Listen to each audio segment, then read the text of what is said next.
Magandang araw sa ating lahat. Ngayong araw na ito na ika-23 ng Nobyembre 2025 ay narito kami ngayon sa parke ng Moalboal upang tumuklas ng isang upukan sa mga kabataan. Pero bago yan, hayaan niyo po muna kami magpakilala sa aming mga sarili. Ako po si Binibining Mayet Alinyabon Pacong. Ako po si Binibining Rosan Carola. At ako naman po si Binibining Montes Merging. Ako naman po si Binibining At ako naman po si Binibining Jim Ligarde. At ako naman po si Binibining Christine Major Y. Pulioso.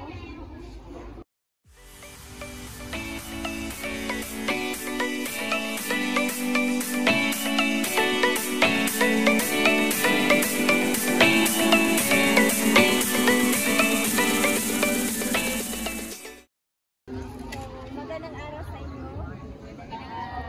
Kami po ay narito sana upang makisali sa inyo upukan. Kung okay lang ba sa inyo?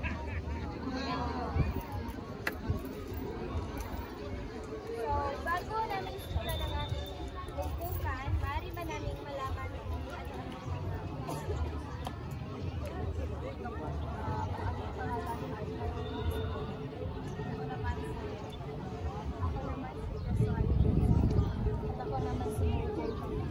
Ako po si Abigail Ross Armand Tyre. Ako naman po ay si Mayna. Ang aking pangalan ay si Elsie Almalansat. Muli, magandang araw po sa inyo lahat. So, pwede po ba namin malaman kung tungkol saan ang inyong pagtitipon-tipon na naganap ngayong araw na ito? Para ni sa among group performance sa art appreciation. So, kailan niyo po ito i-present? So, i-present po namin ito bukas. Kaninong instructor po niyo itong i-present? Kay Sir Joseph Daan. Yung ama? Yes, ako. So, para sa inyo, mahalaga ba ang upukan? Oo, mahalaga ang upukan para sa akin. Para sa inyo, ano ang benepisyo ng upukan?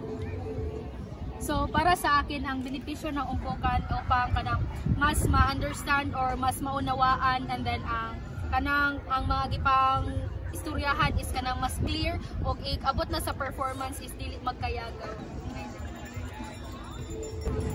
So, maraming salamat sa inyong oras sa inilaan at partisipasyon na binigay niyo sa amin. Maraming salamat. Thank you.